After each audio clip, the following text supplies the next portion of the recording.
Hello, my name is Devin Rodell. Today's date is March 1st, 2018, and I'm interviewing Richard McKinney on Ball State campus as part of the Virginia B. Ball Center seminar, Muslims in Muncie.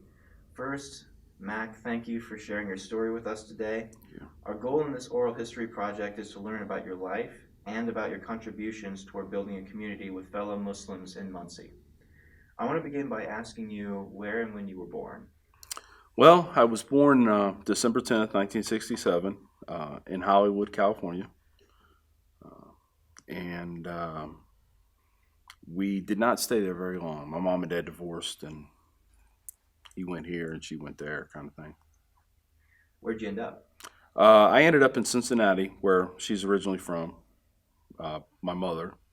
And I grew up there until I was 12 years old. Then I went to go live with my father. He lived in another part of Cincinnati, kind of like the outskirts of Cincinnati. So it was a little rough growing up. I lived with my grandparents, my mom and I, and my grandparents were extremely racist. They come from the hills of Kentucky, so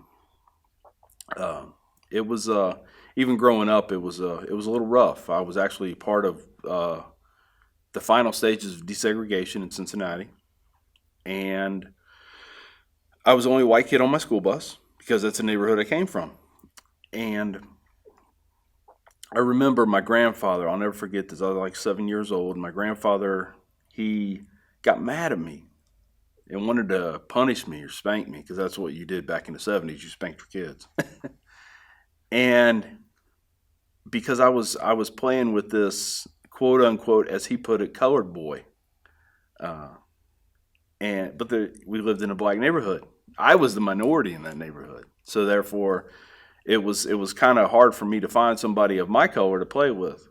Besides the fact, kids don't understand prejudice. They don't understand color necessarily. They know they're a little different, but they don't really understand the whole race thing. And I remember when he got all upset, I just looked at him like that look that when you all have children, you'll understand this yourself. That look your kids give you, that you're absolutely just oblivious to what really is going on in the world. And it stuck with me. It stuck with me for a long time. So even though I grew up in a racist environment, I never grew up as a racist, per se. Can you tell me a bit more about your parents? What were their names, or what did they do? Well, my mom, her name is Joyce Ann McKinney. She's passed. She had a finally. I say finally because it was a blessing that she finally passed. She was suffering from emphysema and COPD. So it was pretty. She was in her nursing home, and I was with her the last few days. It was pretty.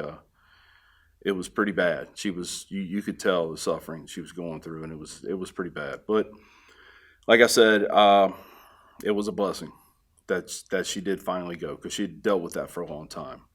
My dad, he's still alive. His name is Delmas W. McKinney. He does not go by Delmas. He does not like Delmas. He goes by Mac. He's the senior Mac, as we say. Of course, he's a lot littler than I am now, so it's kind of funny. But he was in the military when he was a kid, and he ended up getting out of the military, GED, non-high school graduate, and ended up owning his own business as a meat cutter. Very successful, and he lives very well now. He's retired, lives very well now in a part of Cincinnati still. Can you tell me a bit about the religious and/or cultural environment that you felt you grew up in Cincinnati? Well, being an American born, American raised, I think it's generally the concept of Christianity is what is the mainstay in your life, growing up in this environment. So my mom, she was rather religious, and she used to she was very much into the Bible, and she associated herself with Mormons. which was really interesting. I end up actually taking up for them a lot when people try to talk about how weird they are, and they have quirks, just like every other religion. But they're overall they're good people. They're good people. Uh, but I grew up in that kind of a household. My aunt also lived there, and she was very religious. Still is very religious. And I don't know. It just it's nothing I really took seriously as a kid, though, ever. Can you tell me a bit more about growing up as a kid in Ohio? It was rough. It was rough. When I was my dad, he never paid child support. So even though I lived with my grandparents, my mom was part of the system, so I was a part of the system. Um, we got the welfare checks every month, and the food stamps, and government cheese, government bread, government butter. To this day, I still will not eat a grilled cheese sandwich. Um, and I remember my mom, she played the system uh, up until about the time I was maybe 10 years old. I had two sets of clothes, two pair of pants, two shirts. And before we would go down to down in town in Cincinnati to the offices, the welfare offices as they were called back then, she wouldn't I wouldn't take like a bath for like 3 or 4 days, and my clothes would be dirty and smelly, and you know. So I remember that, and that's something that's really stuck with me as far as I can't stand it when I see a woman that uses her EBT card now and to buy her kids nothing but junk food and candy, and she's got the latest iPhone and her nails are done, and just it upsets me. But it is what it is. So growing up was a little hard, but being a kid and growing up in that environment, I never knew any better. I never knew any different from that, except that my dad had it better. I would go to my dad's on the weekends, and he had a nice apartment and he had nicer things, of course. Um, but it never bothered me to be with my mom and to be in the environment where I didn't really have anything. I guess because I had more freedom with my mom. Because as I got older, I just ran the streets uh, to the point to where when I was 17, I ran away from home. I lived with my dad, and I ran away from home because I couldn't handle the authority. I had a very bad problem with the authority, so I ran away from home and joined the Marine Corps. So I had a problem with authority and decision-making skills, obviously, because I joined the Marine Corps, uh, which was to me very funny. But it worked out. It worked out. I found a home, I guess, is what you could say. So, what compelled you to join the military? Was it any more than just wanting to kind of change yourself in that way? Well, Trying something new? as messed up as I was as a teenager, I was able to kind of look outside the box and saw that if I didn't make a change, I was going to either be dead or end up dead or in prison. I got expelled from high school my senior year for selling nickel and dime bags out of my locker, uh, and I knew the route I was headed. Back then, you could still join the military. You just had to get special waivers approved and stuff like that. And so it was my way out. It was my way out, and honestly, I really feel that at that point, it saved my life. So, I know you spent a lot of time in combat, some with the Marines, some with the Army. What impact do you think that your time in combat had on your feelings toward Islam? I think it would be very naive of me to say that it did not impact it in some way. Um, I can't honestly outward answer that it did because I don't really know that it did. There wasn't any one incident that happened that made me hate Muslims or hate Islam or. as I put it, seen it as a cancer in the world that needed to be surgically removed. I really don't. It just turned one day. It just Would you say that when you participated in Desert Storm, that was your first confrontation with majority Muslim combatants? Yeah, absolutely. So, what was your mindset going in? You were still rather young in the Marines, right? Right. I was man, 2021, something like that. So, were there any moments where you felt like you might lose your life that stay with you? Not until after it was over. To be honest with you, I glamorized that whole thing. And this is getting into a little more of the personal issue, but that I still deal with today. But I wanted to die. I wanted to die in combat because of who I was before that moment. I was not going to be respected. If I was to go out and get hit by a train, and at my funeral, I would really not be respected. But if I died in combat, I'd be respected forever. And I'd be buried at Arlington. And that would have been the only piece of property I ever bought, I guess. Did you know any civilians in Desert Storm that were operating near where you were operating that were Muslim? Not personally. Yeah.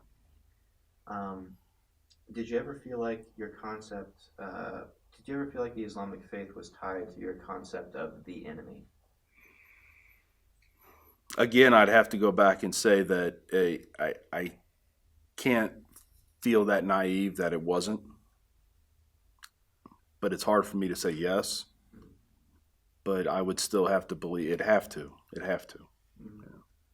So, what led you to join the Army? Well, after 8 years in Marine Corps, they let me finish. I got in trouble. I got in trouble a lot, actually, when I was in the Marine Corps. Almost every rank I had in the Marine Corps, I had twice. At least twice. 3 times. But when I was in Somalia in 1993, I had a lieutenant come up to me and to put it in PG language, he said, "I didn't think you guys were going to make it back." And this is after we'd been gone for 3 days. Well, no, I'm sorry. I take that back. We were 3 miles away, and it took us over 13 hours to get back to the base. And there was heavy fighting the whole time. I brought all my guys back. I was a sergeant at the time, and I brought all my guys back. And when he met us there on base and he said that, I just butt stroked him. Basically, I just hit him with the buttstock of my weapon right across the jaw, and he felt like a sack of potatoes. So, whereas they were getting ready to promote me to staff sergeant the next week, they demoted me to lance corporal, which is 2 ranks down from sergeant, because they didn't charge me with assaulting an officer, which is a court-martial offense. They charged me with conduct unbecoming NCO, which really falls under a catch-all. And so the colonel told me, he says, "Mac," he said, just because it ain't right, just because it ain't wrong, don't necessarily make it right. He said, "I got to take your stripes." I said, "I know, sir." So how much longer did you spend with the Army after the switch? Let's see. With the Army, I was in the Army 6 years, and then I went into the reserves, which was the majority of my time. But while I was in the reserves, I spent very little time as a reservist. I was always on active duty, mainly because I would just volunteer to go here, go there, do this, do that. Because as I came over from the Marine Corps, even though I might have left with baggage, I had a lot of skills that they could use. Such I was a reconnaissance Marine, and we had a lot of skills. We were to basically put it in more street terms. I was a very highly skilled infantry guy. That's basically the best way to put it. So, at some point while you were serving in the Army, you moved to Muncie? Yes, yes. I had broken time. I actually joined the Army from here because I got out of the Marine Corps and tried to become a civilian. Uh, that was a mistake. That was a big mistake. I didn't have any skills. You know, we used to joke around when when we come back and have a debriefing after an operation. And this one group that I was with, we would always say that, 6 months from now, either be dead or in prison. Because the only things that we can do are to become a hitman for the mob, a pimp, or a drug dealer. Because we don't know about anything else. And that might sound comical to a lot of people, but it's actually very true. Tried to find jobs. I worked as a bouncer, worked as a laborer. Finally, I just got fed up and said, all the things I've done in my life, I'm proud of, and I have a lot of self-respect because of the things I did. I'm too good for this. So I went to the recruiter's office and said, hey, when's the next bus? Did you have family in Muncie when you moved here? No. I came here for a fight. I was trying to become a professional fighter, a kickboxer. This was back in the mid-'90s. I was trying to become a kickboxer. I was a lot smaller back then. And I was trying to become a professional kickboxer, and I was fighting out in California where I had lived. I stayed there after I got out of the Marine Corps. And there was a chance to actually get a good fight that was going to propel me into a professional career. Well, that didn't work out, as it doesn't for most people that try to, pursue that path. So I just I stayed here and I just kept fighting until I went in the Army, and then I fought in the Army, and So. How would you describe your identity during this transition? Lost. I remember when I got out of the Marine Corps, I was still in California. And I had money. I had plenty of money because I'd always been overseas. So I just had a bank account, just kept getting money put in it. I was 25 years old and debt free, which, sorry to say, most students will not see until their 30s probably. But I was debt free. I owned my car. I was thinking about buying a motorcycle. Thank goodness I never did. And I lived across the street from a beach, But I woke up one day, 25 years old, and of course I had gotten drunk the night before because that's what I did. And I was in my bed, and my closet was nothing but mirrors. The front of my closet, the way it was designed, it was nothing but mirrors. So I woke up, I rose up in bed, and I had this clump of white hair right on the front of my head here. And there was someone laying next to me, and I don't know who she was. And I said, man, you got to get a life. You got to change. So I left California and decided to get serious. Were you aware when you moved to Muncie of its Muslim population? No, had no idea. I was very surprised, actually. I know you said that you felt lost during this period living in Muncie. Do you think that you would say there was any kind of pressure from any friends that you would hang out with here to feel a certain way about certain minority groups? Not really. Not when it came to the race issue. The ethnic question really never came up much, except for the part about the illegal Mexicans. And that was the thing. I had no prejudice against anyone, regardless of their background, the color of their skin, as long as they were an American. if you were not an American, why are you here and when are you leaving? That was those were my two questions. And if you're here illegally, I see you as an enemy of the state. My friends, I actually had some of the harsher views of any of my friends. My friends, they didn't really even put any stock into it. They're like, oh, well, those are Mexicans, whatever, Yeah, there's 20 of them in a one-bedroom apartment, whatever, But me, it was a little different. I started growing this nationalist attitude. Not to be confused with white nationalists, but nationalists as in my strength came from my flag, my country and what it stood for. And looking back, I know that I really, at that point, didn't have a clue what it stood for. I had a concept. My concept was wrong, Were you living in Muncie during the events that happened on September 11, 2001? Yes, I was here during that time.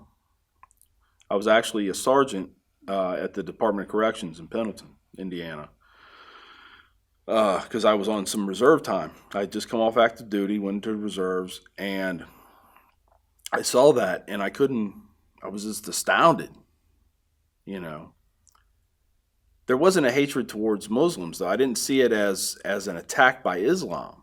I just saw it an attack by terrorists. And I still didn't have that hatred for Islam at that point. It was just, crazy people flying a plane into buildings, That's the way I saw it. So, you were wounded in the mid-2000s, correct? Yes, I was wounded in 2006. I was in Ramadi, Iraq, and I had a special job, but it kept me what we call it inside the wire, which means on base. I didn't go outside the wire, and I hated that. But my job kept me inside the wire, and my hatred was full blown at that point. That might have had a little bit to do with my job. I had been attached to a PSYOPs unit through intelligence, and basically was an interpreter or interrogator. So I got to experience and partake in all of those nasty things that we heard about in the news. Again, that's something I have to work through myself, but I think that changed me a lot. That changed me because it almost gave me a legal license to be a monster. But I had begged and pleaded to go out on patrol, and we were conducting patrols in Ramadi. And Ramadi in 2006 was a pretty bad place. Some people compare it to Fallujah in 2004 and 2005. I don't know. I wasn't in Fallujah, so I can't really make the comparison, but I know it was pretty bad. It was pretty bad. We would run from building to building, and finally we went in this building. We were supposed to find somebody. One of the insurgent leaders was supposed to be in this building. He wasn't, which is not a shocker. It's almost comical because Intel told us he was supposed to be there. And I go up on the second floor after it was already cleared because I wanted to look at something. And the rest of the people that I was with, I really wasn't in charge of anybody. I was there just as an extra body. And the people that I was with were all on the first level of this building. Now, these buildings had large craters blown in the walls. I call them windows, but they were just big holes in the wall. And I remember looking out on the street, and I saw the security team about 2 or 3 blocks down. And next thing I can barely remember like a flash of light and a large boom. I woke up in the hospital. The security, of course, we make fun of things like that in the military. And my buddies that were on the security team, when they came to visit me in the hospital, they says, "Man, you flew right across the street and bounced off a building." They said the only thing missing from you was a cape. I don't remember any of it, so I joke about it all the time. It doesn't bother me because I don't remember any of it. But yeah, it messed me up a little bit. And you came home back to Muncie after this happened? Yes, I came back and was on an inactive reserve status after my rehab and everything. And I knew I was being retired after that. I was up on year 20 plus now, 21, 22. It actually took them 5 years to retire me, partly in because I fought it, because I wanted to go back to Iraq, and they could not understand why I wanted to go back to Iraq. They says, man, you almost died. I says, yeah, I'm not done killing Muslims yet, though. So, segue into that, don't say that to people in the medical field, because then they call out the people in the psych field, and next thing you know, you opened up a whole can of worms. But yeah, that's the way I felt at that point. That's the way I felt. And it was even before that, because when I was in Bosnia in 03, 04, I remember we got called in to pull security for they were excavating a mass grave in Bosnia. Now, you have to kind of understand Bosnia, though. Bosnia is its own country, at least now it is. At first it wasn't. It was a breakaway. And but within Bosnia, you have Serbian communities. Now, you can look at this religiously. It really had less to do with religion than it just had to do with an ethnicity. It's almost a tribal thing, where you had Bosnians and then you had Bosnian Serbs. Of course, the Serbians were primarily Christian Orthodox. Bosnians primarily Muslim. And there was this mass grave. There was about, the lady who was in charge said there was like 225, 250 bodies in this grave. Of course, it was all skeletons. Some were clothed, some weren't clothed, some were adults, some were children. And we provided security because this was in the outskirts of a Serbian portion of Bosnia. And so we let them work, and I put my team out in a perimeter, and I'm standing in the middle, got all my gear on, my rifles in front of me there, and smoking a cigarette, and I'm with the Humvee with all the comm gear and stuff, and the lady comes up to me and she goes, it's sickening what people do to each other, isn't it? I just took a drag off my cigarette, and I says, not really. She goes, what do you mean? I says, they're all Muslims. And that was my basic take on it. These are just less Muslims I'm going to have to kill in the future. That's the way I looked at it. Can you tell me about your family in Muncie during this time? Well, I'm on my third wife now in Muncie. I had one prior. Yeah, it was a high school sweetheart thing, and we married, but the Marine Corps drove her away. I'll blame it on the Marine Corps. Really, it was just me. I'm not good husband material. I used to say I could charm the robe off of a nun, but I can't keep her.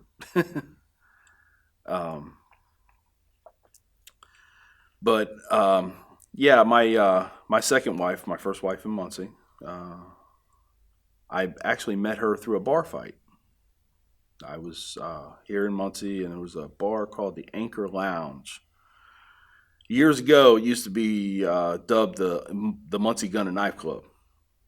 Cops were there 2 or 3 times every Saturday night, and I had met her in a fight because I told her to get the blank out of my way because she was in my way, and we started dating, and we got married, and that lasted a couple years. And of course, ended up being a military thing because I was in the reserves, but I left, and so did she. And the same thing with my third wife here. She was a lot younger than me, though, but she was 12 years younger than I was. So that probably was just set up for failure from the get-go, especially with my background, because she was still kind of a kid, So the military, something came up somewhere, somebody didn't like somebody somewhere, I was gone, and she left. So this one I got now, I can't get rid of her. So I don't know. What's your name? Her name is Dana. Dana McKinney too. She actually, that's her maiden name. So it's really interesting. I always introduce her as being a cousin, because our families actually both of our families come from Kentucky. One comes from a town here about 30 miles away from the other town. Just saying. So when we went down to get our marriage license, there was an old lady who was probably just counting her days to retire, having trouble working the computer program, getting this marriage license printed out anyway, and she saw that we had the same last name. She goes, "Oh, you guys are remarrying?" I said, "Nope, we're cousins." She was taken aback by that. She was like, "What? What?" And I said, "It's okay. I can't have kids anymore. It's all right." Can you tell me about your kids? I have three that are grown. They live far away from me. They don't really want nothing to do with Dad. I mean, they still acknowledge me, I guess, and that's my fault, you know. I took on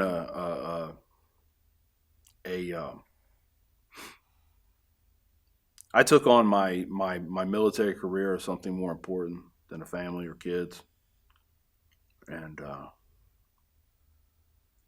so uh, I've tried, but it doesn't really make up for the past. And of course, their mom doesn't really help out much, but I don't hold nothing against her, because she hates me, and I think there's probably some good reasons for that.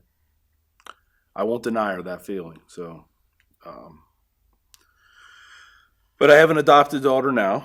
Uh, she was my present wife's daughter, and I've been in her life since she was 4, so 10 years. She's 14 now, so 14 going on 37, and man, so pray for me. But so yeah, so I adopted her. She knows she has a biological father, but her biological father is a Mexican national, and he was deported, so he's not coming back, and he's never been a part of her life. She knows he exists, but I'm Dad, so. So you're back in Muncie. It's after you've been injured in combat. At what point do you start to become aware of the Islamic community in Muncie? Um, I saw a blurb or something somewhere on the internet, I think, or was it? I started seeing Muslim women around the community, and I'm like, yeah, they kind of stick out. So if you see one, you know who they are, and it just dug deep in me. Dug deep in me. I've related my hatred for Muslims and Islam as being a separate organ. Um, and I was afraid to release that hatred, because I was afraid, that was the only thing keeping me alive, you know. But I just started seeing Muslims, you know. That was it. So then, what events led you to want to learn more about Islam? Well, I really didn't. It's kind of funny. Remember the story I told about my grandfather earlier, and because it will come up here. Um, my my hatred was mine. I mean, I didn't try to impose my hatred, on anybody else. This was something that I was actually very selfish with. This is mine. And I had already started my plan. Basically, I was almost done with my plan, my inevitable plan, which we'll get to that soon. And my daughter came home from school, and she was talking about this boy She's 7 years old. And she's talking about this boy who sits across from her because the way their desks are arranged and, in that grade. And his mom came to pick him up from class. And she started describing the way this woman was dressed. Headdress, long robe, and I'm like, oh, man. I won't repeat exactly what I had to say, but basically it came down to, I don't want my family around those people. And she gave me that look, like I didn't have a clue to what was going on, that I am the most stupid person in the world right now. 7 years old, just what she's looking at me. And light bulb came on. And I says, I'm doing exactly to her what my grandfather tried to do to me. And that's impose this racism on her, this prejudice. I'm not going to do that. I wanted her to hate Muslims, but I wanted her to do that on her own. So I decided I'm going to give these people one last chance before I do something, before I make a difference in their lives, like they've made a difference in my country. And I went to the Islamic Center in Muncie. It had recently moved. I know when I started scouting out the place, it was in a house over on Ball Avenue here by the university. And I was going to do something to it there, but there was just too much collateral damage around to normal Americans, right? That's the way I looked at it. They were normal Americans. These people were just evil, right? So I went there. And on a Friday, because I knew that's when they would all be there, and walked in. I was early. There was one guy that was there. He was in the shoe room. As I walked in the door, he saw me and I saw him, and he knew I was kind of out of place. So he just smiled at me and said, "Can I help you?" I said, "Yeah, I want you to teach me about Islam." He just smiled at me, kind of chuckled a little bit, and he says, "Well, how much time you have?" I said, "I got 2 hours." He says, "We'll give it a shot." He said, "Come on in here. If you got that much time, you're willing to sit through one of our, like a sermon. This is our day to worship together." And I said, "Yeah, that's cool. I can do that." So he sat me in the back row. We have the benches in the back row. He sat me in the back. And he gave me some flyers and a little bit of literature, which I saw as all propaganda, Muslims against terrorism. Psh, really? Are you serious? They're the ones that perpetuate terrorism, right?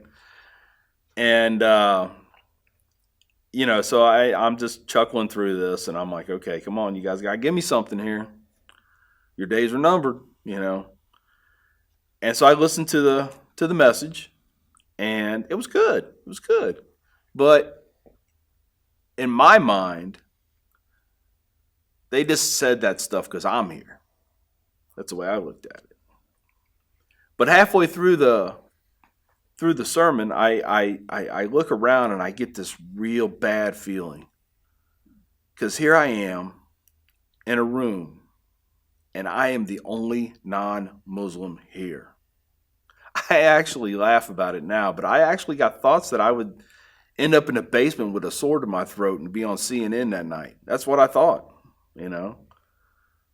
And I wasn't. So after the sermon was over, they introduced me to somebody else, and we went into the library portion of the Islamic Center, and there was a couch in there at the time, and we sat down at the couch, and we were talking.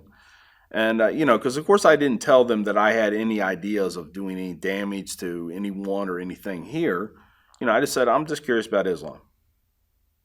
That's all.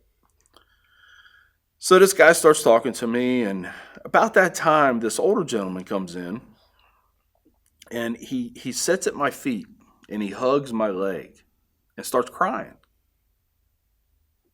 This guy doesn't know me from anybody.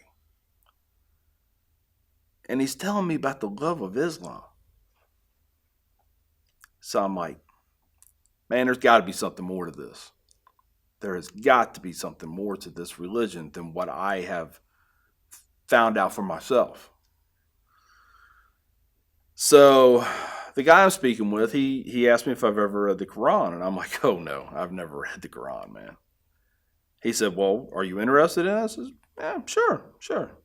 So he goes over, he gets me a copy of the Quran, and he gives it to me. He said, just do me a favor, man. He says, just, kind of wash your hands before you read it, and don't take it into the bathroom with you. It's not a bathroom reading book, okay? And I said, oh, okay, I got you, man. It's cool. And so he gave me the best advice any Muslim can give any non-Muslim. Because a Muslim can talk to a non-Muslim all day long, 365 days a year for 10 years and still not cover Islam, okay? But he told me, he says, here, read the Quran, come back when you have questions. So I did. I was back all the time. I was back more often than some of the Muslims that are here go back. I was there all the time. Went to community dinners, got invited to people's houses. Long story short, 8 weeks later, I took my Shahada and became a Muslim. So, Mac, can you tell me a bit about your plan to do something with the Islamic Center? Maybe a bit about how you came about having this idea, and maybe some of the small elements of what you were actually practically doing and leading up to it. Right. Some of it, for legal reasons, I'm not allowed to talk about. And through the investigations, it's kind of skeptical of materials I even had, just because by the time they got to me, I'd already disposed of them. So there was no evidence. But what I had planned to do, leading up to it, actually back when the Islamic Center was on Ball Avenue, was when I first got the idea. This was quite a few years ago. And I thought about it. The problem is that it was actually a house in the middle of a neighborhood. And I didn't want to do it because there was too much collateral damage. I was going to kill Americans, and I didn't want to do that. I just wanted to kill the Muslims. So I kind of put that on the shelf for a minute. Then I found out they moved over by the Goodwill off of McGalliard. And it was far enough away to where I think I could have really minimized any collateral damage whatsoever. But my objective was to blow up the building during Friday prayer. And that's when the majority of Muslims are there. I had taken my time in this plan. I was the only one that knew about it. No one knew about it. My wife didn't know anything about it until the FBI came to the house. She never knew. Nobody ever knew. I didn't want any kind of loose ends. I didn't want to share this with anybody. In my mind, I was doing something that was right for America. I was doing something that was good for my country. And I didn't want to share in any of the accolades I think that would come with that. Of course, I think they would come later, not at first. But so I come up with this plan, and I culminated it over a course of a year or more, gathering stuff slowly because I didn't want to raise any red flags if somebody gets skeptical, and I was really close. Let's just say I was really close. I was missing 2 items that I could have bought over the counter, and that was not an issue. And that's basically how I was. That was my plan. So, going a bit more in depth, what exactly were you planning to do at the Hessler Mosque? I was going to place an IED, an improvised explosive device, behind the building. It was going to be a 55-gallon drum full of different things.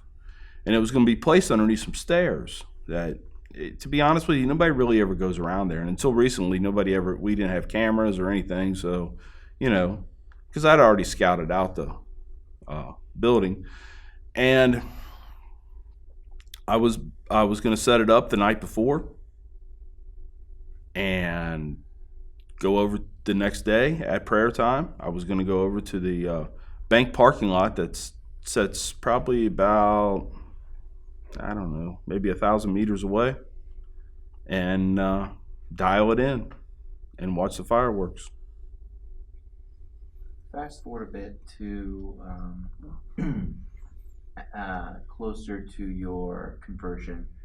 I heard that Bibi Barami invited you to a dinner at her house to talk about some of the things that she had been hearing about this plot that you had had previously before you were embraced and learning more about Islam. Do you remember that dinner, or what was said? Yeah, I have a little short-term memory thing, so I kind of forget things easily. But yeah, I do remember that. I've been invited over to her house numerous times, so you know. But yeah, I do remember that, and I remember some of the. She had other people there also, and the shocked look on their faces was just incredible. Totally unaware. And do you happen to remember who was there? I do not. And to be honest with you, I don't think they're here anymore. I think they went back to their home countries, and I don't remember. Yeah, it was a couple. It was a I think it was an Iraqi couple, and it was an American couple, and I think they were Christian also, if I remember correctly. Yeah, that's and. Yeah, so I don't remember names. No. Did that event make you feel more welcome in the community? Did the inclusion of you at the dinner, giving you the ability to talk about what you had thought about doing in your previous life, did that make you feel a bit more included? Yeah, I suppose. But to be honest with you, they had already made me feel included, because I had told them that I hated Muslims. Originally I thought Islam was a cancer, in society and stuff like that. But I didn't tell them what I thought I should do about it. And it was just yeah, they had already made me feel very included. In what year did you convert to Islam? It was 2009. 2009.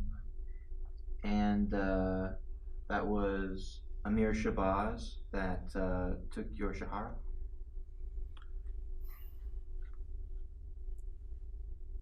Actually, I think it was Jomo Williams. Who's that? Well, he lives in Tennessee now. He was more or less another mentor for me. I was introduced to him. He was one of the original ones I was introduced to. He was the one that handed me my first Quran and gave me the advice to read it and come back when you have questions.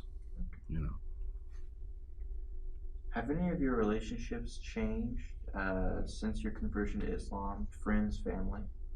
Yes. For any of the friends that I considered my friends, they're no longer my friends. And a lot of it is no fault to them. It's just our lifestyles changed so much. Because before my conversion, I was a big-time partier. People would actually ask if I was going to show up to a party before they would commit to going to the party, because they knew if I was there, they would have more fun. People had actually told me that. And so since the lifestyle changed, that was the only thing that kept us together, mainly that in the military. But out of uniform, I just couldn't hang out with them anymore. What about your immediate family members, wife, kids? Well, my wife, she was very skeptical at first. As a matter of fact, the day I took Shahada and the day I converted, I went home and I was just feeling so good, so just energized. And she just started bouncing off the walls. Like, she said, well, I'm not going to put anything over my head, so if you think I'm going to wear something over my head, you're crazy. And if you plan on having more than one wife, then you need to tell me, because we don't need to be together. And, in American society, we know that, being married and has its ups and downs, and there's a lot of times in the marriage that you probably wish that you didn't have the one you have, let alone a couple more. So that was never a thought of mine, And she has actually worked herself, she has worked hard at being with me and helping me, and she's definitely a gift from Allah, definitely. So what, since your conversion, do you think has left the biggest impression on your new Muslim identity?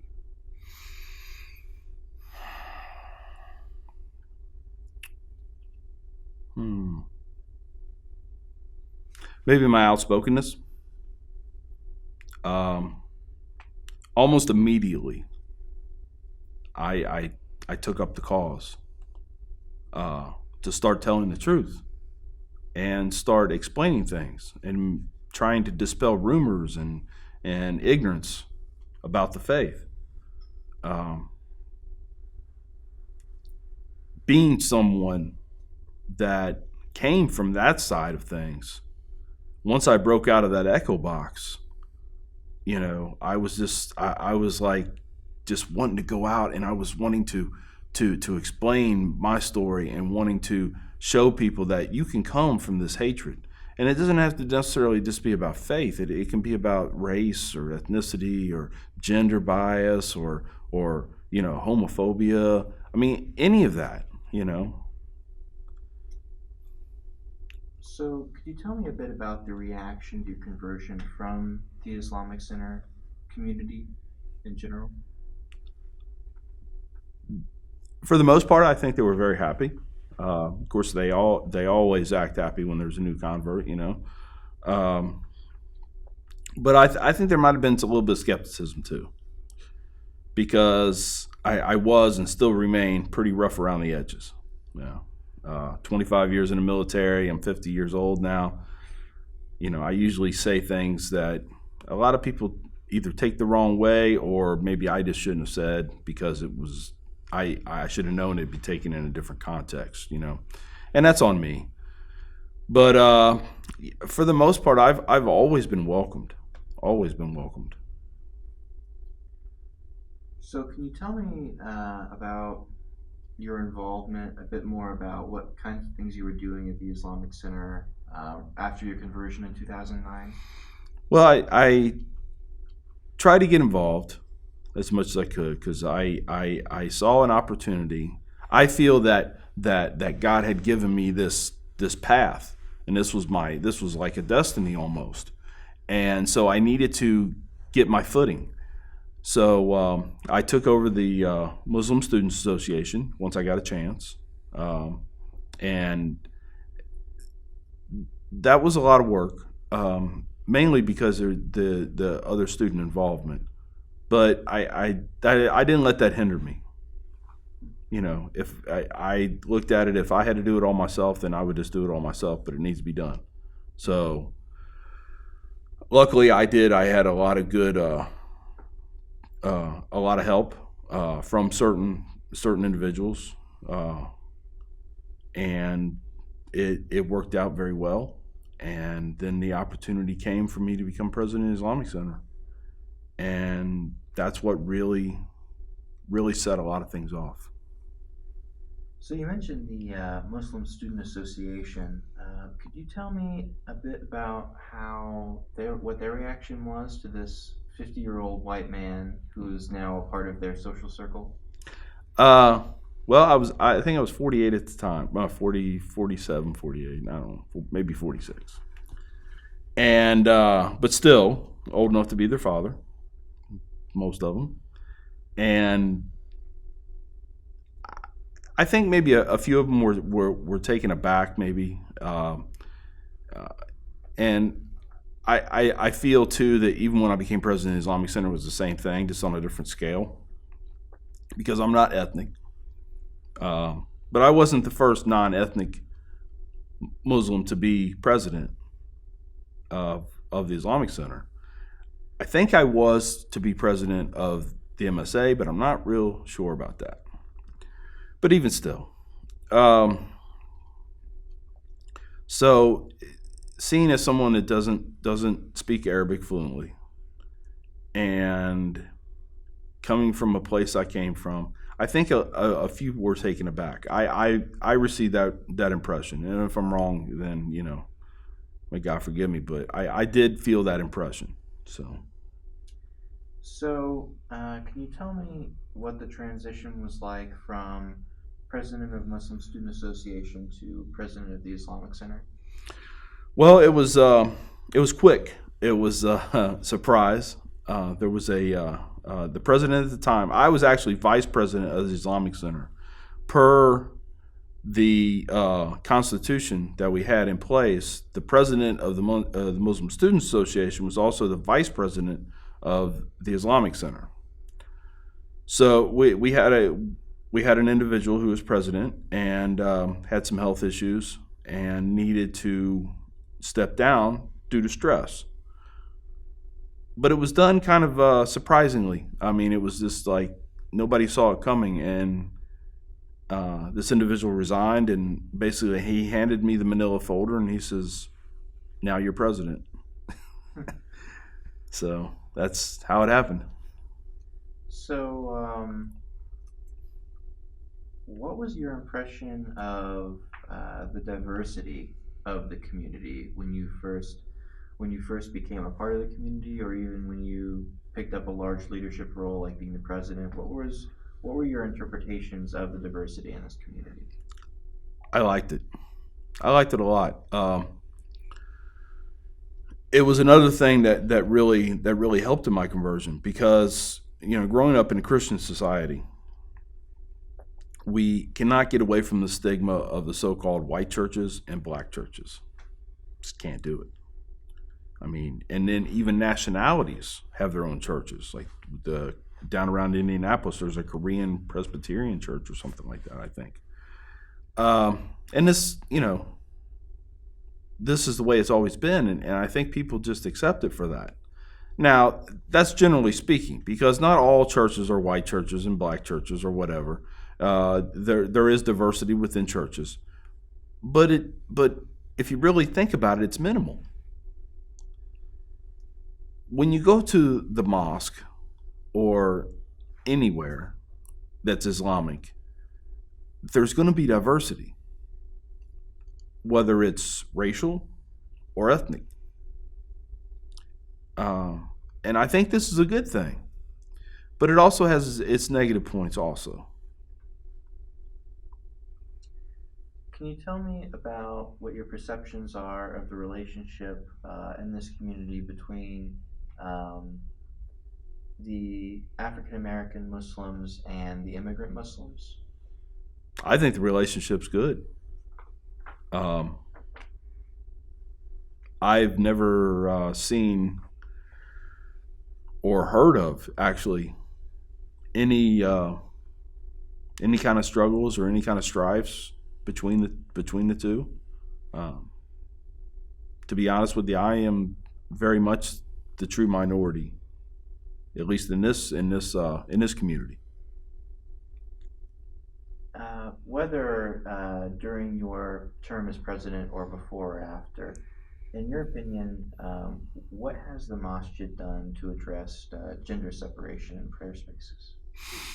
Well, there's been a few things that have been done, and one of them I didn't agree with, and I stood up for, and it was changed immediately.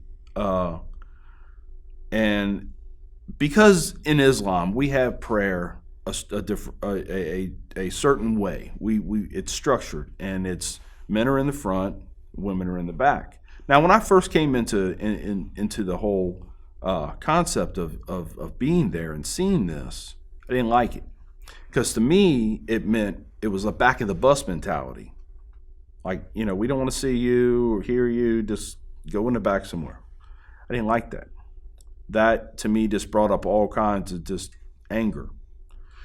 But then as I learned more, I understood that it's really not done for the purpose of because you're not respected. It's done because you are respected. And it took me a while to understand that, and I had to work through a lot of anger because of that. Because of the positions we take during prayer, with the bending over, getting down on our knees, putting our forehead to the ground, we don't have women in front of us or even beside us, because when we pray, we touch each other next to us, the feet, the shoulders. I've actually been there when it's been crowded. I've been like this, standing up on line. And it's the whole mixing, because when we go to pray, God consciousness is number one. That's our priority.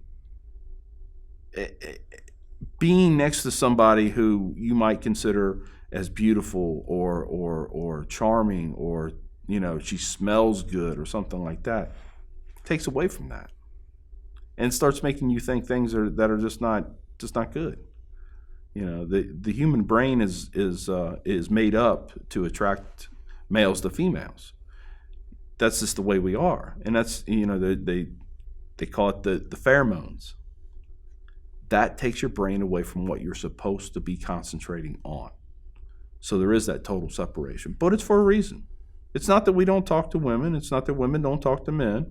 It's done in moderation, because we don't have. There's no flirting. Flirting is very bad. So we have more of a business association with women that we're not related to, if that makes sense. So while you were president, you gave a number of khutbahs at the Islamic Center, calling for things like tolerance, especially on some occasions respect between Sunni and Shia members. What reactions did you receive to these kind of more tolerance-based khutbahs? They were very mixed. For the most part, everybody keeps their opinions to themselves when it comes to that. And in their defense, it's the way they were raised. It's their environmental upbringing. It's a generational thing. It's the same thing here in America between white and black people. We have come quite a ways since before. We still have a long way to go for that here in America, but hopefully we keep making progress. But with them, it's still an ongoing thing in some of their home countries, and so they bring that with them because that's just the way they were taught. And I think if they would take the time to actually open up their heart and get out of their echo box, they might even start to understand and be totally tolerant of people who maybe pray a little different, or sing songs, or it just there's different sects that do different things and they believe different ways.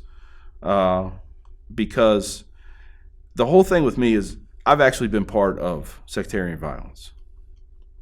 And I didn't like it then. It didn't make any sense to me, because to me it was a white and black thing. I mean, that's the way my brain is programmed, so that's the way I saw it. And to me, that's wrong. So when I had heard about this, I'd heard rumors. There was some things being said to certain people, things going on, and it was kind of hush-hush, but it still happened. And I didn't like it. And I had the opportunity, again, to raise awareness and to say something, and to say, who are we to be asking from tolerance from people that hate us, as we still hate the people that we consider the same. We're still Muslim, because even if you're a Sunni or you're a Shia, after that you still say Muslim. You're still a Muslim. It's like being a Baptist and hating somebody because they're Presbyterian. It's to me, it's just stupid. So, having fought for a long time in the Middle East, and now as a convert to Islam. What is your impression of everything that's going on over there? Oh, it's very sad. Being someone who understands what it's like to be in a conflict like that, a war, or whatever you feel like calling it, um, it's sad because we see the innocence that's lost, and we see the future that will not exist now. And it's all done for greed, basically. Whether it actually be a dollar or a power struggle or whatever, it all falls under greed, and it angers me for some of these leaders to claim their faith as Islam, and they act the way they do and hurt the people they hurt. You know, you cannot have a war without innocence suffering. It just there will never be a war where innocence will not suffer, because that's the concept of war. But to do things because you feel you have a right to, or you have a destiny, and the things that you do cause nothing but suffering and death to people who have nothing to do with anything. They just want to go to school. They just want to live their lives. They just want to go to bed at night and wake up with their families all in the same building, all in the same room. That's all they want. It's all they care about. Because they don't live for lavish things. They live for what they have. And then when you take that away and you call yourself a great leader, this doesn't make any sense to me. What events since 9/11 have most affected you, or do you think have affected the Muslim community in Muncie in regard to the wars in the Middle East, the Palestinian conflict, or the recent 2016 presidential election? Uh, well, the Israeli Palestinian conflict is something that even before I became a Muslim, and when I still hated Muslims, I had very little respect for the Israeli government because of their tactics and what they're doing. They're doing the same thing to the Palestinian people that we did to the Native Americans. Same exact thing. Problem is that the weapons used are just a lot more better now. A lot more better. That's they're better now. And it's heart wrenching, because you would think a people or a nation that recently was reborn from a travesty that they went through in World War II would know better. Would know better. And of course, I don't know everything about everything that goes on there, and I'm sure both sides are guilty of some kind of atrocity on one side or the other, But to continue and to oppress like they do, I just don't have any respect for the Zionist-led government of Israel. Jewish people, I love Jewish people. I have nothing against Jewish people whatsoever. It's just the Israeli government. So, I mentioned the presidential election was one of the most polarizing elections of recent years. Um, you have a unique position in that you're a Muslim, but you have roots in many of the communities that were supporting the other side. So, what was your reaction to the entire election process? Hmm. I'll try to explain this without getting too emotional because I get very angry about this. Um, there was a time in my life that I would have been on top of the world to have someone like Donald Trump in office. But now I'm ashamed. I'm ashamed because I'm a veteran, not because I'm a Muslim, not because I live in Indiana or because whatever. I'm ashamed because I'm a veteran. Because everything that I stood up for was supposed to be this idea of America. You know, when people hear America, one of the first things that should come into their mind is freedom. What does America stand for? Freedom, escape from oppression. And when you put someone like him in office, all he wants to do is take us back 100 years and relive the mistakes that we learned from and we're still learning from. I usually when I talk to him or talk about him in public, I usually refer to him. I fall back on a Harry Potter term. I refer to him as him who shall not be named, because I don't even like saying his name. It just it we have our problems. America has her problems, and America's going to continue to have their problems, just like any place else. But I truly believe this is still the greatest nation in the world. But if we keep slipping into this abyss that we're headed towards, we won't be.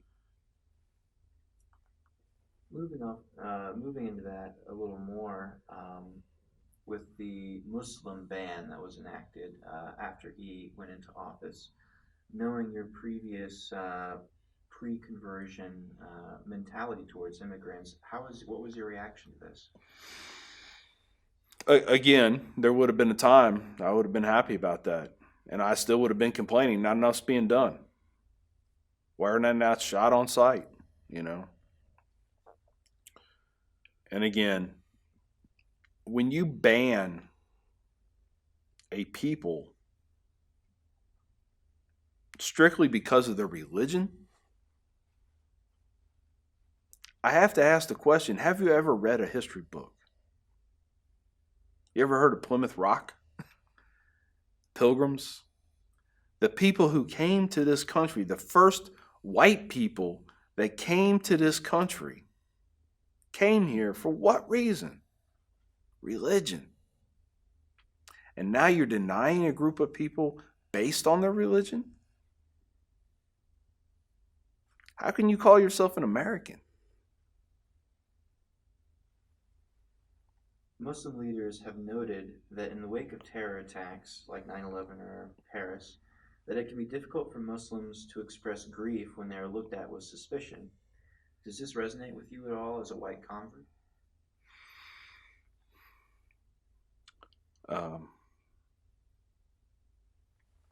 I'm going to have to convert back to the answers I've been giving. That yeah, there was a time when I would have been like, give me a reason to feel sorry for you. You haven't shown me one yet, Instead, it just saddens me, because it's like, I know at least when I was brought up, it was with the idea of I was to respect people, even though I was a little twisted because of the environment I grew up in. But still, I was to respect people, at a baseline. That's just a respect for people. And having respect, there has to be some kind of a sympathy, empathy kind of equation in there, especially empathy. In order to respect somebody, you got to kind of feel or understand a little bit of maybe where they're coming from, and to deny them that, I think the people who do that need to take a little bit more personal inventory of themselves. I want to move back now back to when you had gotten back to Muncie from your last tour. You were wounded. Um, when did you start to begin planning to get back at the community of the Muslims in Muncie? It was probably about '07, 2007. Uh, don't have exact dates. I guess I probably should have kept a journal. It probably would have been used for historical purposes if I would have. But I didn't want any loose ends. Uh, no one knew my idea. Like I said before, just about everybody who knew me knew I hated Muslims. Hated them, you know. We even had an interpreter in Bosnia. Really nice young lady. Um, just she wasn't a practicing Muslim, which you'll find in Europe a lot. You know, you'll find people that are Muslims or grew up Muslim, but don't really practice much. You know, but she came from a Muslim family, right? And she was our interpreter. And when because I did work with psyops in Bosnia also, and one thing I do would be radio interviews, and I take a lot of teasing because we'd hold hands during the interviews, and she would squeeze my hand whenever she wanted me to be quiet so she could interpret, and then she'd squeeze it again whenever I'd to start talking again, right? So yeah, we get teased a little bit about holding hands during interviews, but uh, my buddy said, "Well, what about Sarah? Do you like Sarah?" I says, "You know what? She's nice. I do like her. She'll go quick, but she still got to go." So having this mentality, um, and being totally oblivious to being able to put a face or make it against a person or a personal thing, you know. I came up with this plan that since the military's going to get rid of me, they're done with me. Yeah, they're going to give me a check every month, and they're going to do this for me, they're going to do that for me, but I'm done. They're going to take my weapon away. Can't kill any more Muslims now, but I can. So I devised this plan on how to get as many as I could. And I thought I'd kind of humored myself and thought about it before when the Islamic Center was actually in another location. But then, things happened and I went away for a while. But now it's in this building. It's kind of out. And I know a little bit more about explosives to where I think I can do this without there being hardly any collateral damage whatsoever. Maybe a little. So I devised this plan, and it had been running for almost going on a year and a half, 2 years. Because I took my time. Because I knew I'd watched enough Criminal Minds to know you just don't do this stuff, right? You got to plan things out. Be patient. Be patient. And so I'd come up with this plan on how I was going to blow up the Islamic Center in Muncie. I knew I wouldn't get away with it. I knew I'd be caught. With technology and today's forensics, you're going to get caught, okay? I mean, they figured out a man in a cave did it halfway across the world when they, blew up the towers. They knew he had something to do with it. So I knew I would get caught. But that was the beauty of it. Because I would be able to make that. I wanted to be caught because I wanted to make that stand for my country. That one last stand. I knew I would end up at Terre Haute Federal Penitentiary, eventually with a needle in my arm. I've lived a full life. I'm okay with that. Because I was dying for a reason. I was dying for a better America. Or so I thought. And that was how the sickness controlled my life, controlled my way of thinking. To where I would see a Muslim woman at Walmart, and I would walk down the aisle, walk up next to her, and out loud, I would call her all kinds of vile names. Walk off. She'd be with her kids. I didn't care. I went to a DSW, designer shoe warehouse, place in Noblesville, Indiana here, and walked in there with my wife. Of course, once you get married, or you will definitely know what DSW is. If you have a wife that loves shoes.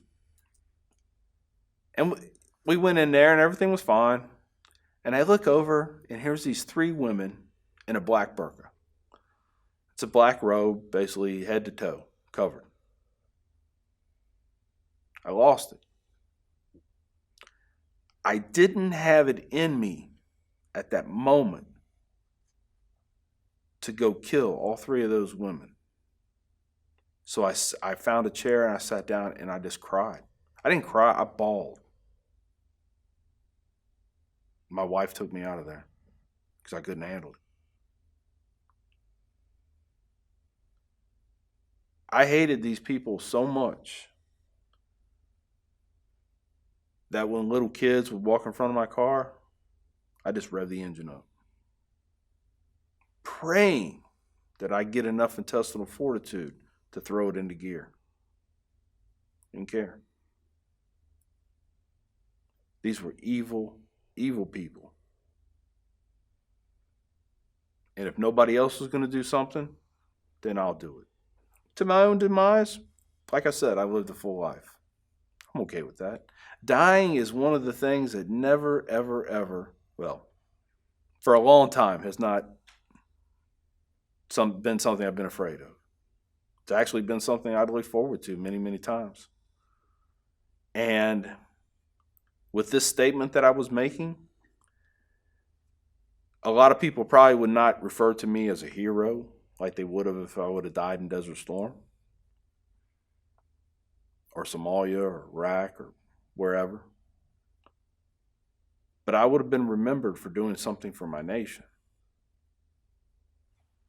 That's all I cared about. So, all of this anger and hatred that you kept with you for all of these years, where has it gone now? I won't say it's gone. I'll say it's been recycled. The energy's still there. The energy that I put into this hatred and this planning, this manipulating, and I've just used it for trying. As I talk about, it's my life quest of making amends. You know, I am not the best Muslim. I am far from the best Muslim in the world. I will probably never be the best Muslim. And that's okay. But if every day I could do a little something that to me I know is because I'm sorry for the way I felt, whether it's talking to someone, whether it's just showing somebody a smile, holding a door for somebody, whether they're Muslim or not, doesn't matter. That's where my feelings are now. You know. Does American Muslim characterize your self-understanding today?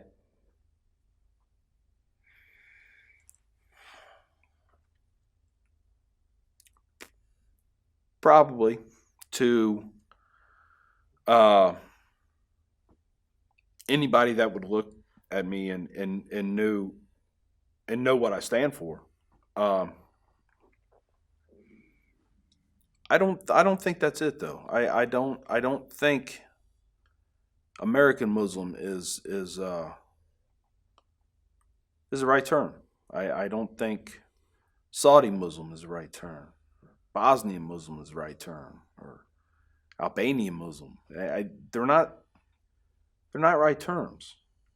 It's like saying the same as I don't believe in the term Sunni Muslim or Shia Muslim or Ahmadiyya Muslim. When you refer to a Christian, do you refer to him as a Baptist Christian? You might refer to him as a Baptist, but not a Baptist Christian. They're just Christians. We're just Muslims. I'm just one that happens to be an American also.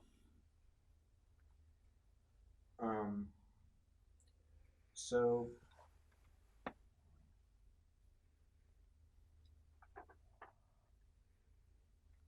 moving back, um, what exactly were you planning to do to the Islamic Center?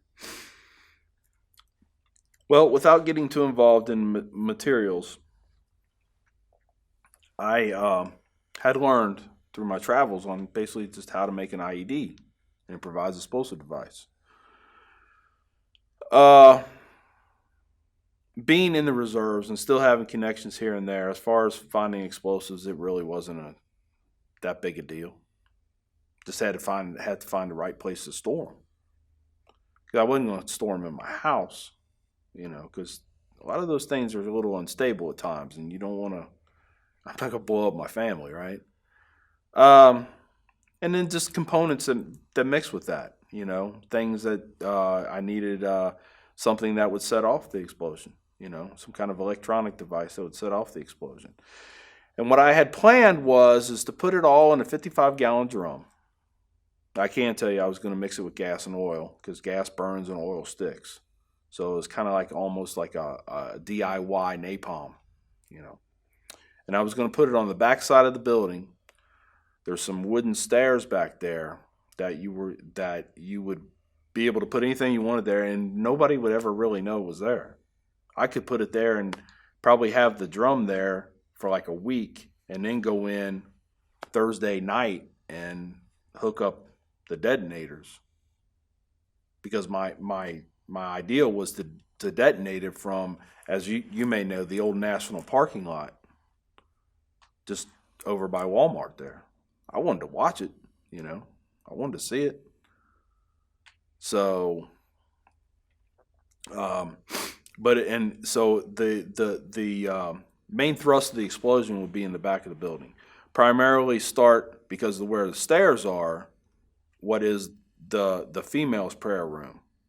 But because of the content of the drum, there would be no male's prayer room either. There would, for the better part, except the way I had it planned, if it went off right, everything would be gone except for part of the front wall, and the rest of it would just be like just a hole if it went off right. Which would have saved the dentist's office that's right there and the Goodwill. There might have been some broken windows in the dentist's office. That was what I had planned for it, because I didn't want collateral damage. Those were Americans, right? Those were Christians, or what? I didn't really care what religion they were. I just knew they probably were not Muslim. So I wanted to make sure they were safe as could be. So, and that was it. I was just going to set up on a Friday, whenever their time was, when I could see that most of them were there, set it off. And it was the interaction with your daughter that started the change in you. Yeah. So, what are your hopes for the future for yourself, your family, the community? Well, I have to say I'd like to have peace on earth, but that would be. I think everybody should have that hope and desire. My big thing is stopping the hatred.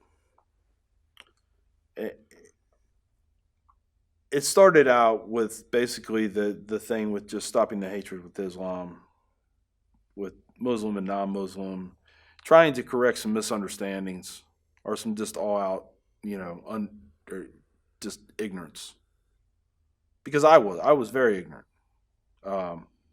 I lived by Fox News and people like, Trump. That's who I lived by. But it's blossomed out into more now. It's hatred. Period. I tell a little joke in my lectures. I say, being from the Midwest here, the only thing we have to hate is the New England Patriots. Other than that, why are you hating anybody? There's nobody else to hate. So somebody's black, so somebody's Asian, or Middle Eastern. So somebody's a Christian, so somebody's a Jew, so somebody's a Muslim. Who cares?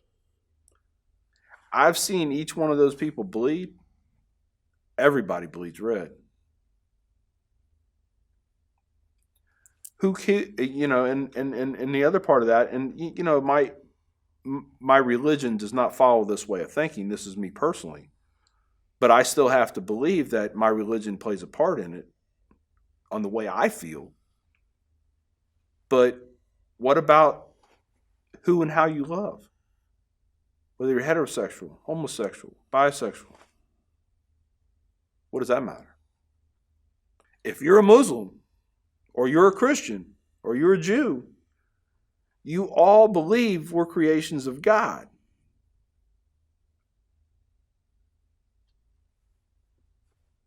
Something to think about.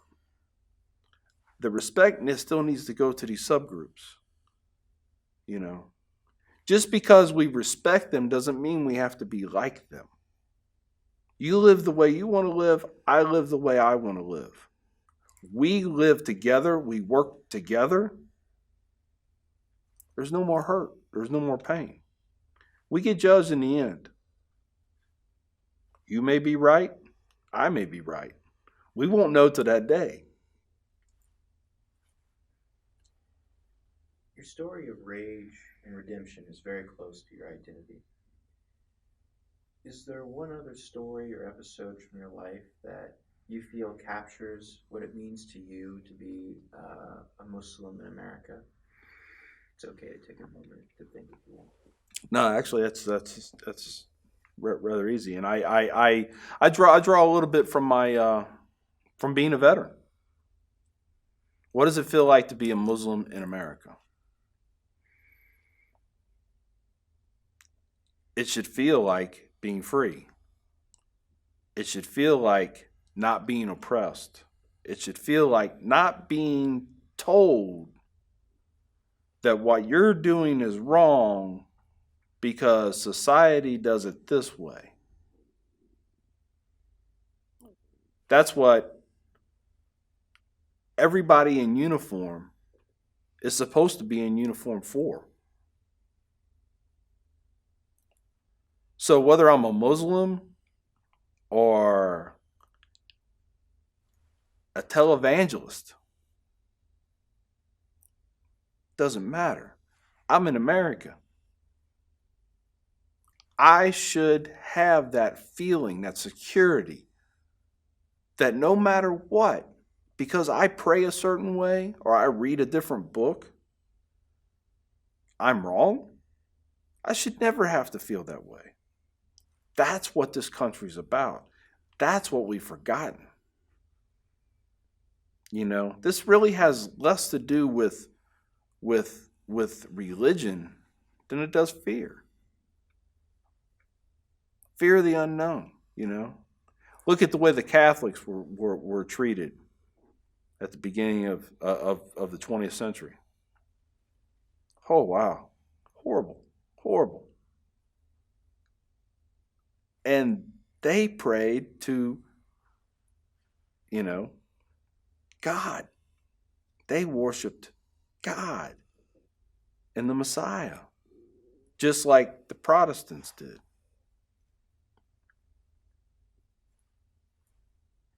Just like the Muslims do.